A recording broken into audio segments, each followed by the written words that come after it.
Have you ever asked yourself this question? When is it that things are actually going to become real? Now, what is it that I mean by that? I mean that you're not just saying the things that you believe in and doing the things that you say you believe in because others have told you this, but it's actually the convictions and the belief that are deep-rooted inside that you feel yourself. We want authenticity. That's what God's looking for in life. And that's going to be the subject of today's episode number 20 of the Audacious Faith Podcast.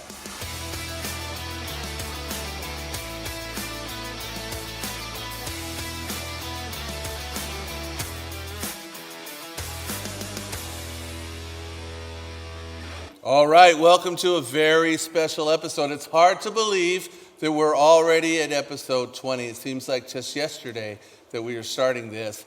And I have a very special guest for our 20th episode today, one that I've been waiting to get on the podcast, and I know she's as thrilled to be here as well today. She gets the honor of being episode number 20, and that's my daughter, Melody Gauthier. So good to have you with us, Melody.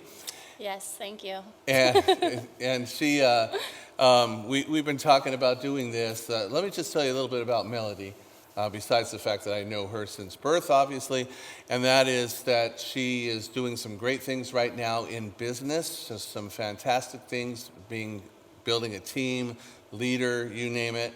Also has a great history in the area of sports. She ended up being the athlete of the family, and she's actually a record holder in several areas as far as her basketball career.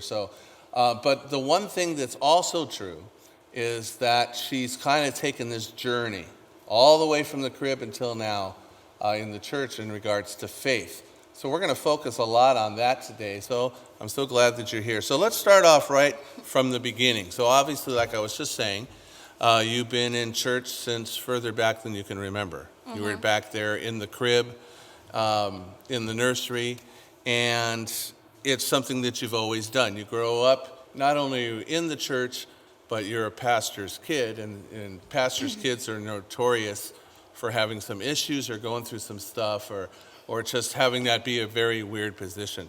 So maybe kind of explain, did you notice that growing up? I mean, was it awkward being a pastor's kid? I mean, you were one of three of them, obviously, but did you feel that distinction or not really?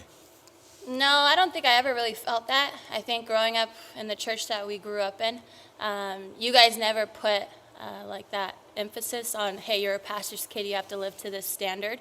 We were just another kid in the church, and we're all human. You know, every kid is human, every adult's human, so we all have the same sinful nature. And there wasn't ever a standard where, hey, you can't do that because you're a pastor's kid. You know, you guys let us live, and especially growing up in the church. I wouldn't say it was ever hard or even just like I realized, like, hey, I'm a pastor's kid. Like, I got to be over here when all the other kids are here. I just felt like we were all equal. Okay. And one of the things you're alluding to, and I'm glad that you felt that way, because for anyone that's wondered about that situation, I know one of the things that we thought about when they were growing up was we would try to emphasize when we tell them you can't do something, it's not that you're not doing it because you're a pastor's kid, it's that you're not doing it because that would be what God would want for you. And trying to set that as the standard rather than the association. So it's going to look like I'm looking at my phone today, but I've got all the notes of what I didn't want to miss anything that I wanted to ask her today, so I'm going to refer to it as we go. So to my knowledge, as I'm thinking back, many people have the story, even if they're not pastors' kids that grow up in church, there comes that point when they're like, oh, I don't want to go. Sundays come, parents are dragging them out. No, you're going, because this is what we do on Sunday. And, I've heard many parents say, well, I can force them to go until they're 18, but then after that, they're an adult and I can't force them to go anymore. Thinking back with you, I don't really remember that. Now, maybe that occurred and you just didn't say anything. Now you're 26 years old, correct? Yes. And you're still coming. You're not forced to. I think it's just something that you're used to doing. Was there that time in life when you're saying, I really wish on a regular basis I don't really want to do this? No, honestly, I don't think I've ever had that thought. It never crossed my mind that I didn't want to go to church. It was something that I always wanted to do, and when I don't go to church on Sunday, I feel like it just throws my whole week off. Even as a kid, maybe I was going to church for the wrong reasons because all my friends were here. But even growing up, when I went away to college, when I was in Fullerton, I always made sure that every Sunday I was here at church no matter what. And that was always something that, until this day, that I never was forced to come to church. I never had to be dragged to come to church. I always wanted to go to church. And that's still to this day, and I would never change that. So why do you think that is? Why do you think that you didn't have that struggle? And I mean, really, your brothers didn't seem to have that struggle either. I'm trying to figure it out myself because I've seen the other side of it so often. So do you have any idea? I mean, what was it to you that made it where it was something you wanted to do? I think maybe because you guys never forced us to come to church. I look at other people that maybe I grew up with, that maybe there was times where they didn't want to go to church, but they were forced, which just caused them to not want to go more down the line. But I don't remember a time where you guys ever forced us. And I mean, that was for all three of us. We all still go to church to this day. And I feel like it's never something that we had to be dragged to. So I think the way that you guys raised us, about church and just going to it, but never making it mandatory when it came to a Sunday or Wednesday when we had youth group. It was just something we always wanted to do. So I don't know. So was it a lot of it was the social aspect? Because that is important. I think growing up, of course, when you're kids, your friends are here, and you want to come because your friends are here. But then through that, having an actual relationship with Christ, then you want to come because you want to learn more about, God and, just follow your walk with God and where you need to be. So where did that's a good point that you bring up. Where did that transition kind of happen? I mean, there's a point where it's social. And let's face it, not all the friends that were here, including yourselves, were that deeply committed, saying this is all for the church spiritual part of it. Yeah. It could have been for the socialization, for the games. Growing up, you had a lot of that with games and different things that were done in children's ministries. Was there a point when it started to shift and it became more of just a thing I did to a thing that was for God? Yeah, I would say so. I would say when I accepted Christ as my Lord and Savior, when I was 12 years old, and then I got baptized, that's when things kind of shifted. When I was here more for God versus my friends. I think that was a huge shift, and then from there, it's just continuing to grow each and every single day. So what you mentioned, you actually made the decision. So you're in the church from the crib up, but at 12 years old, you actually make the commitment. That's where it starts to become real to you. You want to explain what happened? What were the circumstances that? Yeah, so, growing up, we have Vacation Bible School. We have all these kind of things. And I actually did it in Vacation Bible School when I believe I was like 7, but it really didn't mean anything to me because I don't think I truly understood what I was doing. But I was 12. I remember it was one night. It was past curfew, lights out, whatever you want to call it. And I was sitting in the room with Jay, actually, and he brought it up. I forget exactly what he said, but I was just kind of like, I don't want to know what to do. We're already supposed to be asleep. I think it was like 10:30. Our bedtime was 10. And then Jay told me to go talk to you guys. I don't know if you remember. I came out and talked to you guys, and then, that's when, I actually accepted Christ and, made the decision for myself, from there. Now that you bring it up, I do remember it. But yeah, I wouldn't have been able to place that exact time until you just brought it up. But I do remember you coming out. Wasn't it in the back room of the house? Yeah, back room. Yeah. I think I was sitting on like an exercise equipment. Yeah. I just remember, I don't know, something like that. Yeah, I do remember you coming out and you saying something and Jay saying that she needs help doing this. Yeah. So, okay, so that's became real. So do you remember at that point how things changed? I mean, you said it became more real. You just suddenly started paying attention more, or what was the difference? Yeah, I would say more paying attention when coming to church, because before, you're there, but you don't, as kids, a lot of times we don't really pay attention. We get distracted, we're sitting by our friends, but actually opening my Bible, listening to the sermon, and then also reading on my own as well, and trying to do little Bible studies on my own and just reading through the Bible. I think that's what, made that shift. Awesome. Okay. So you're growing up with two older brothers. You're the youngest of three. Yes. And sports became a big part of your life. And to a degree, it's still a good part of your life. Um, traditionally, with the two older brothers, people would think that it would have been more their thing.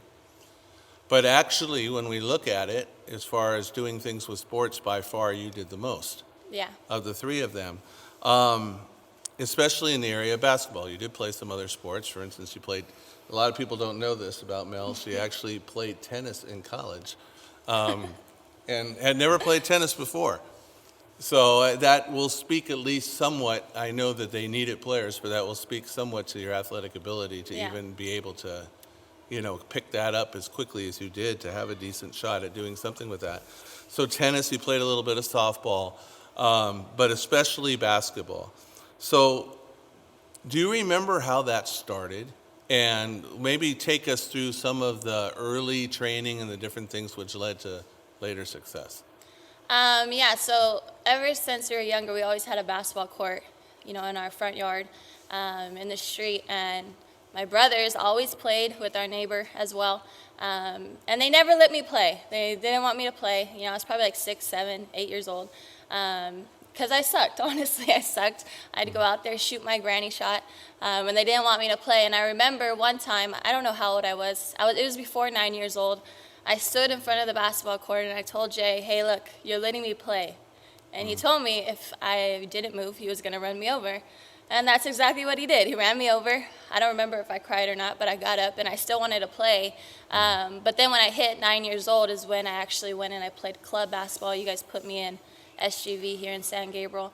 And I think that's when things started shifting. I started learning, actually how to play versus running and doing my granny shot the whole time. And from there, I had, Coach Stan, who was a huge impact to, everything that I learned, especially in my early ages of playing basketball and then also playing, Asian League. So for people who don't know, I am 25% Asian. So I played, club basketball along with the Asian League, which was another form of club basketball. And then that's what actually took me into high school. Right. Now, if I remember correctly, I think you started at 8 years old. 8 years old, yeah. But 8, 9, right? I believe you started with SGV and played on the team as 8-year-olds, if I'm correct on that. But you're mentioning the intensity training, which was fundamentals. And how important, you learned there, drill after drill after drill after drill, that fundamentals were important to the results.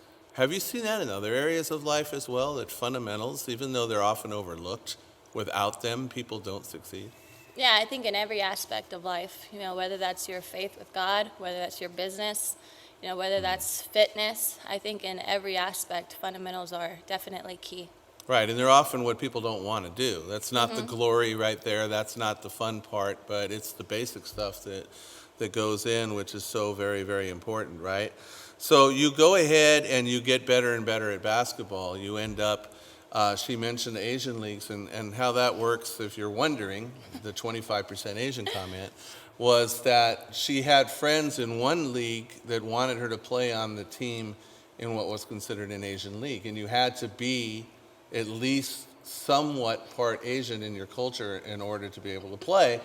So we didn't do it, but they just claimed that she was 25% Asian. And she was playing in the league. She was the tallest one there. She, stood out like crazy. And but you played with them for a good, I'd say 6, 7 years, wasn't it, at least? Yeah, I think from like 12 to high school. Yeah. Right. So you had all of this experience between that one and then SGV, which was a pretty good club team that was there, getting all the fundamentals. So by the time you get to Rosemead High School, playing in games and tournaments and things like that, because you had done this nationally, was not a strange thing to you. You weren't what people would call a deer in the headlights, blinded suddenly by the pressure of being in that situation. So certain training enabled you to be ready and prepared for something else, am I right? Yeah, correct. Okay, so you were in situations where you were hitting, key points, key 3-point shots. different things in your freshman year, coming in as a 4-year starter on varsity. And how many, we'll just throw this out there, how many league games did your team experience as a loss while you were there in high school? None. We went 40-0 my whole 4 years that we were there. So I never lost the league games. Right. Which was pretty cool. And you had some good teammates. Yeah. Definitely some good teammates, Sydney Hua and a few others that we could mention that really, played hard and definitely contributed very much to that, which made it a team success. So very, very good. So how did that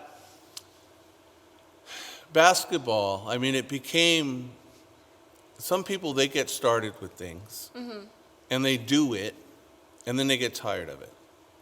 All right? That didn't seem to happen in your case. In fact, the older you got, the more competitive you seem to get. How is it that this developed into more of a passion for you? Why do you think that is? I think, once you start getting good at something and you're continuing to get better each and every day, I think that's what really drove the passion, and I fell in love with it because it wasn't like we were, losing all the time. We were actually winning games, and that becomes fun. When you're losing, it's not fun. When you're not good, it's not fun. But when you're actually good at something and you could win, and you're having a team, which is like a team full of sisters, I guess you could say, it turns into something really fun, and I think that's really what drove it into actual passion. Once I got to, my second, third year playing, I was already in love with it, and I was probably like 12, 13 years old. Right. So you went from someone who could not even shoot an outside shot. We were wondering when she was younger, because there'd be these girls like 1/3 her size that could shoot further than she could shoot. I remember taking you to the gym, for instance, and trying to do some weightlifting, and you were having trouble with just the bar, no weights on it, right, at the particular time. Didn't have any range. You ended up getting to the point where you could hit shots basically, some cases, almost out towards half court. We have actually video of you shooting way behind the three-point line consistently. In fact, the further back you shot, it seemed the better the percentage got at times. That was just, when did that start to change? Where all of a sudden you had this range and you went from someone who didn't have it to... I don't think it took that long, because I remember in Mystics shooting far shots. I think it was just really learning the correct technique of how to actually shoot, so that you could actually shoot where you want to shoot from. I don't remember exactly, when it changed for me, but I do remember getting good at shooting, and that was something that, turned into really my specialty, was shooting. So I'm not sure exactly the time where that changed for me, but I think it was just learning the correct way to actually shoot. So mentors are very important in life. We've talked about that in some episodes. You mentioned earlier in this, you mentioned Coach Stan, who was your coach for several years at SGV. Very brilliant coach, I must say, because I had the opportunity to coach with him kind of as an assistant. He gave me that privilege of trailing along at a few of your national tournaments. I know him pretty well, good guy. Really knows the game. He could look out on the court and can really just see everything, who is in place, who's not in place at one instant. That's something that seemed to translate to you. You have the same type of ability to be able to do that. I know now as we do coaching, and we actually coach others, that seemed to really be passed on. I would love to claim as one of your coaches credit for that, but honestly, most people that know me know I'm not good at that. I'm more of a mentality coach. Yeah. So, and the other thing that's strange is Coach Stan, although he's a very loving and motivating coach, he also would really be like, what are you doing? Right? And he did that with a lot of the players. For some reason, though, I very rarely ever remember him yelling at you. Yeah, I don't remember. Why do you think that? You played and you learned and he put you in key spots. Why? I couldn't figure that out either. You have any idea? I have no idea. I know that it was always like that, and I know you always mention that as well, because he would yell at other people. But when it came to me, he never really yelled at me. It was more just maybe taking me out of the game. You know, when I did make a mistake, I knew I made a mistake, and I knew what I did wrong. So maybe that has something to do with it. But also, you know, every coach, you know, there's every player, you have to coach them differently. So maybe that's just the way that he saw, you know, coaching me versus other people. Right. And I think you're absolutely right with that. And don't miss that. As people of faith, as people who are trying to help others, not everybody that we deal with is the same. And we need discernment. That's a spiritual quality that God tells us to have. Discernment to know who needs to be pushed, who needs a little love at this moment, who needs a little bit of encouragement. Not everybody has been made the same. And the same thing for each one of you out there. God knows who you are, and we're not all the same either. And so that's something that I really noticed there. And I think part of what you're saying as well is true, that he felt that even when you made the mistake, you knew what it was. Yeah. So there was no real use yelling and trying to get it across because you already kind of knew it, right? Yeah. So is that carried over now into a coach now? Because you coach with me over at South Almani High School. We've been doing this for about, this will be like the 5th year. I think so, yeah. I believe. And the girls respond to you very, very well. I mean, honestly, they respond to me okay, but they actually respond to you probably because you're closer in age and you have that skill set and everything. Have you adapted that now into your coaching style? Certain players you really, you know, have to get more on them. And other players just need a little more compassion, patience. Does it frustrate you because you see the game so well? And then you deal with players that some of them do, but some of them don't. Does that like blow your mind? Like, how can you not understand this? No, definitely. You know, because being able to understand it, but I realized that in college too, especially when I was playing at Hope. You think we're D1 athletes, they would get it. But in reality, some people just don't understand the game like that. Maybe it was just because they didn't study the game like that growing up, or just, you know, it just doesn't click for them. But yeah, it could be frustrating, but it's also understanding, like, hey, if I yell at this person, they're not going to understand it anyway. So instead of having them break down, I might as well lift them up so that they could go back in the game and do better. So what you're saying right there is key, and that's to be, and it's a biblical concept, to be considering the feelings of others more than putting that in front of yourself. Yeah. So what you're saying is you might be frustrated, but you're still thinking about their best welfare in mind. Okay. So you go from Rosemead High School, where I'm coaching and your oldest brother Jay is coaching you, right? No league games. There were times, did you feel we were harder on you than others? I wouldn't say harder, but there was times where you guys would get on my case, I guess. Just knowing that I knew what I was doing, but sometimes would not do the right thing when it came to the game or, you know, practice or whatever that was. But I wouldn't say you guys were much harder on me. It wasn't like you guys were yelling at me. So I don't think so. Okay. Because it was, I will tell you, it was an awkward position. Yeah, at times. At times. Most of the time it was not. But to try to pull back and see you as the same as any other player based on ability. So a lot of times when we would make references, because, and I feel that at times we did hold you to a different standard. The reason was not because of who you were, but because of what we knew you knew. Yeah.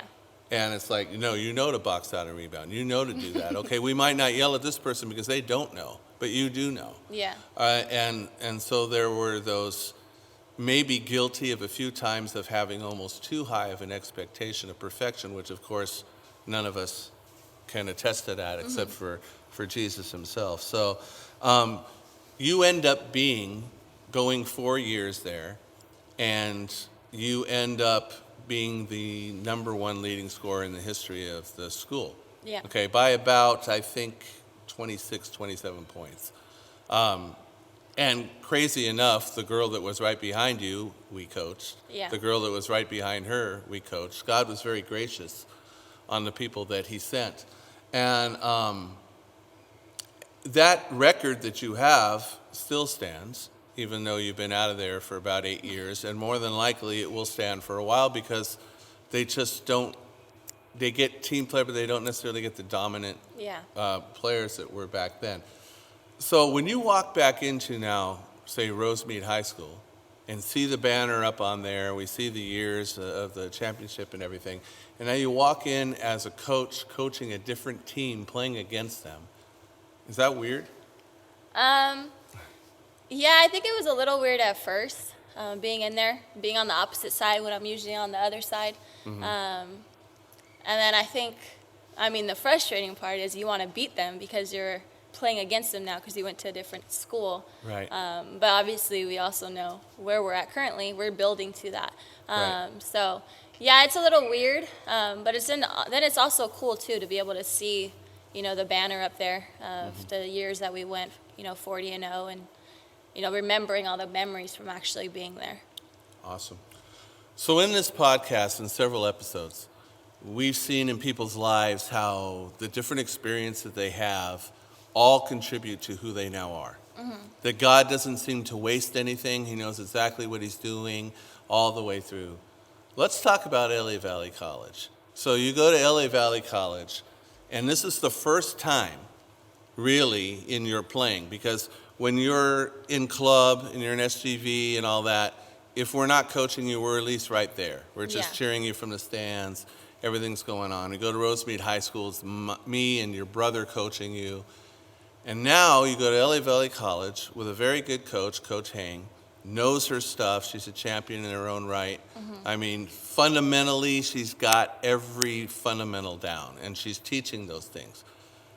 But personality-wise, strong. Very strong personality. Mellowed a little bit since then, but she was still very, I think she's continually growing and learning in her approach as well, but as any great coach does. But she was already a very good coach, a winning coach. Now you're in that program. Yes. Okay? And it's a totally different coaching style than what you're used to.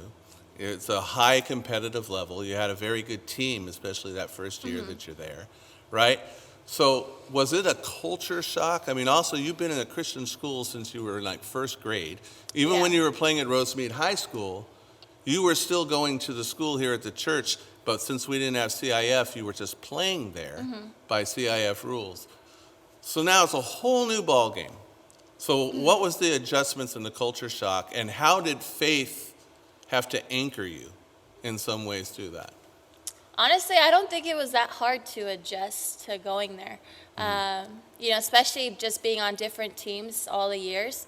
I think if I would have just went there without being on an actual team, it would have been harder because I'm there by myself. But going there the first day, you're already around 15 other girls that you're supposed to become best friends with. So it gives you other people to actually be there and help you through the process.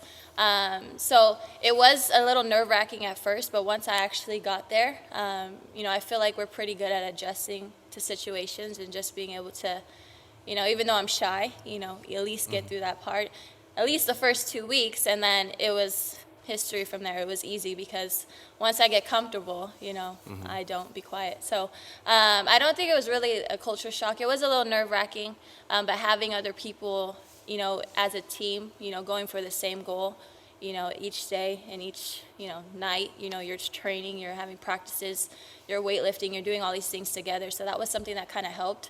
As far as having faith through it, I think that was a huge process as well because you're going from a Christian school, which is 30 students, to a school full of people who you don't know who are Christians or who aren't. So going there, but I think it's just standing strong in your faith. And people on my team, everyone on my team knew that I was a Christian going into it from the very start. And they respected that, 100%. And there was also a couple other Christians on the team. Obviously everyone's at different levels of their walk with God, but I think it was something that people always respected and something that I made known to other people. And just making it known, people, act differently as well, around you and don't take you to places maybe that, they know you may not go. Right. So. Now, looking at how God doesn't waste anything, okay? Because then later on, after you play there, I go as an assistant coach, and I coached there for 1 year. Yeah. Okay, and I saw the intricacies of everything that Coach Hang would put into it, all the fundamentals, variations of plays, and to every single detail, being able to see every single pick, every single piece of footwork, you name it. Personally, it was a nightmare for me. I mean, I respect her coaching ability to the utmost end, but it was something that I just was not prepared to be able to do. I would think that what you learned from Coach Stan and being able to see the game, being able to see all the details, and then almost being like a coach on the floor at times at Rosemead because of that background, Yeah. probably helped you a lot when you were at LA Valley in order to be able to keep up with some of the stuff that she was throwing at you. Yeah, I think my first year there, it was, when it came to actually like practices and stuff, it was a little challenging, especially the first, 6 weeks. You're in Hell Week. And me being the person who, as you know, I don't like running. I don't like sprinting. I'm not very fast. I don't jump very high. I think the first like 6 weeks as far as basketball went along with practice, it was super challenging trying to adjust because I went from going from, club to, Mystics to Rosemead, where it wasn't fast-paced like that. Right. But when we got to LA Valley, she loved playing fast-paced. But, once I figured out what I was actually doing and just having, the way to be able to actually see the court and see what she's seeing when it came to all the details, because a lot of people don't get that. I think that's where I had the advantage of actually being able to see the details and knowing, like, she could show us one time, like, hey, this is what you guys need to do, and then I could do it just by seeing it versus people who have to see it over and over and over again. So I think that was an advantage that I had. It's something that she realized as well, once time went on. Right. So you do that, you guys go to a very high level, you go deep into the playoffs. That particular year, you lost no conference games, if I'm correct. Correct. Right? So here you have 4 years at Rosemead where you don't lose a league game. Then you go there and you're part of a program. Obviously, it's not, at Rosemead it wasn't all you, and there it definitely wasn't all you. Yeah. But you had the privilege of being in a situation, again, where you're just not used to losing, finding ways to win. The Bible tells us that we're supposed to run life in such a way and do things in such a way that we might win. Do you think the combination of that carried into your competitiveness? Because you are competitive. I mean, you're naturally quiet until you get to know people. Yeah. But the competitive spirit comes out. I mean, you hate losing. You do what it takes to win. Is that a biblical connection, or is it just a coincidence, or what do you think? I think, it has to do with the biblical connection to, run a race, to win, actually win. And then it also has to do that I just hate losing. And I think that's how you guys raised us. And then, having Jay and then John as well, we all hate losing. We're all competitive. Right. So I think it's just something that was in the family as well, because we've always been in sports. And no one likes to lose at the end of the day. So I think that's, it is a connection, but it's also the fact that I want to win. I don't want to lose. Right. Now, so from LA Valley, you played for 2 years, all right? You got to play more. You had to play more of a key role the second year because a lot of the really good players you had the first year had moved on and graduated. But it was a good 2 years there, okay? You got to reunite with Sydney from Rosemead, who was you two were the two people controlling the whole game there at Rosemead. So now you get to play with each other again for a year. Then from there, your 2 years at community college are over, and you get a scholarship. Coach Hang helps you get this. You get a scholarship to go to Hope International. All right? And again, so we're talking Division 1, NIAA. 1 NAI. NIA, yes. Okay. So you get there, and it's not anything against those that were there, okay? But after coming from, say, a Coach Hang and that program, and the high level of expectation, the total sold-out commitment that was there, not only, she didn't just require it, but she modeled it. Yeah. Right? So now you go to a different program that just doesn't, at the time, have that same level of complexity. was that another culture shock? Was that difficult now? I mean, after coming from that? I think it made it like easy. Like you could, from going from Coach Hang to then going to Hope, where it was more of a laid back coaching style. Mm-hmm. It made it, I think, easier when it came to actually like practices and stuff. But then it also made me lazy in a lot of aspects where, okay, maybe I didn't box out this time, or maybe I didn't do this or that because the standard wasn't held high, which for myself, you know, I should have just kept a standard anyways. But when you're around it, you know, constantly, you know, you kind of start adjusting to the ones that are around you, Right. I think, when it comes to actually playing. So I think it was just made easier, and then probably made me a lot lazier as well. Right. So let's talk about results. So we're talking about easier, but we're not, because a lot of people in life, they'll look for easier, Yeah. right? But easier doesn't necessarily produce the same results. Were the results the same? No, probably not. And then, you know, and I felt like I needed more when it came down to it, and that's when I actually started training with Drake, who you also know, Right. who held me to that higher standard. Having the coaches that we had, I loved my coach the first year, regardless of the things that happened. But he didn't really held us to that high standard. But having someone like Drake who would come in and train us every single day, Right. twice a day, you know, started picking me back up to the standard that I was held to before. And again, we're talking every move, every step, every Yeah, drill, details. over and over again, details. So there's profit in the details. Yeah. Right? I mean, in any area of life, God wants us to do things. And I think what you're mentioning there, a lot of our viewing audience has probably been at this point in their life where a certain set of circumstances causes them to raise their level to the highest of attention, but then left alone, Yeah. they don't maintain it themselves. All right? And if we're keeping our eye on the prize that God has set before us and realizing the stakes that are there, we're going to keep our standards high. Yeah. But otherwise, sometimes left to our own devices, we tend to take that temperature down, and we're not as attentive to details as we need to be, right? So let's go just a couple other questions here. I've really enjoyed this. Hopefully you have as well. Now we're moving on to business. So basketball got cut a little short Yes. in college. You had an injury with a ACL, right? And got that fixed, and then went to work your way, went to go back, and then it re-injured itself. And so certain things just happened which limited, maybe cut it short just a little bit. God takes you then into a shift. Takes you in a shift of the family business, finance, financial services, everything that we're doing. And again, it's competitive.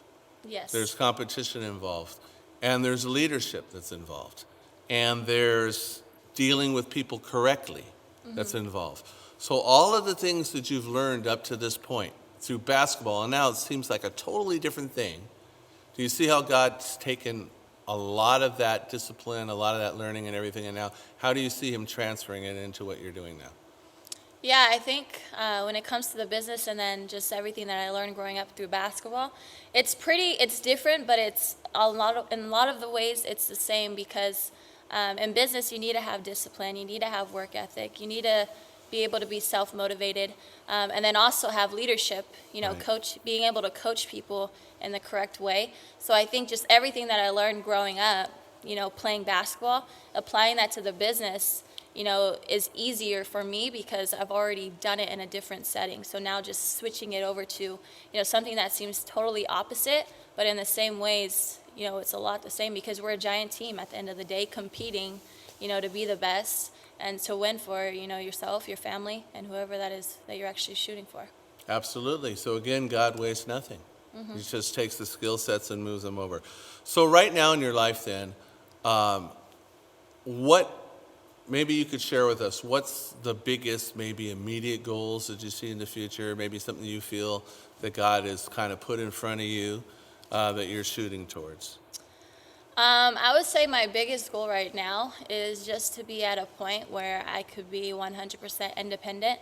and then actually be able to do, the stuff that I want to do, like giving. I know one goal that I think as well as what I've always wanted to do is I wanted to go to Africa and go to the orphanages. I've been saying that ever since I was little when Pastor Abraham used to come around.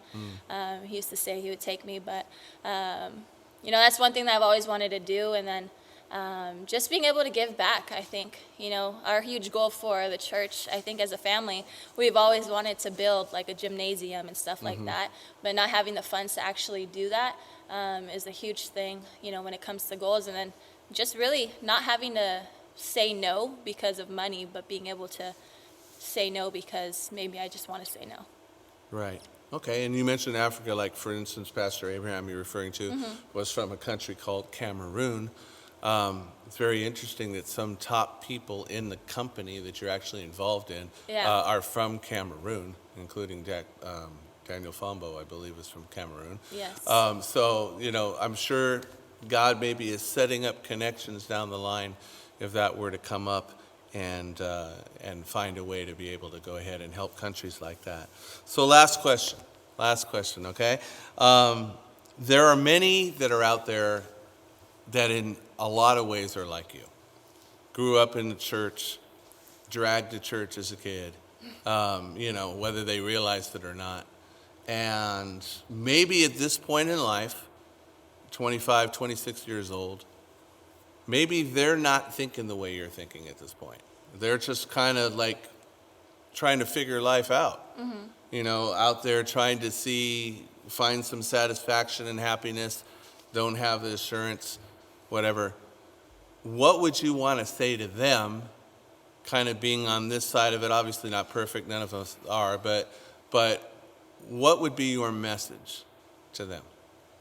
I think a huge message and a huge difference between myself and then a lot of people who maybe grew up in the church, that maybe people I even grew up with that aren't in the church today, is that even when times get hard, I think that's what causes a lot of people who grew up in the church to stray away, because a lot of times, it's easy to blame God for the things that are going wrong versus just taking ownership and knowing that God's going to be there through every circumstance, no matter what.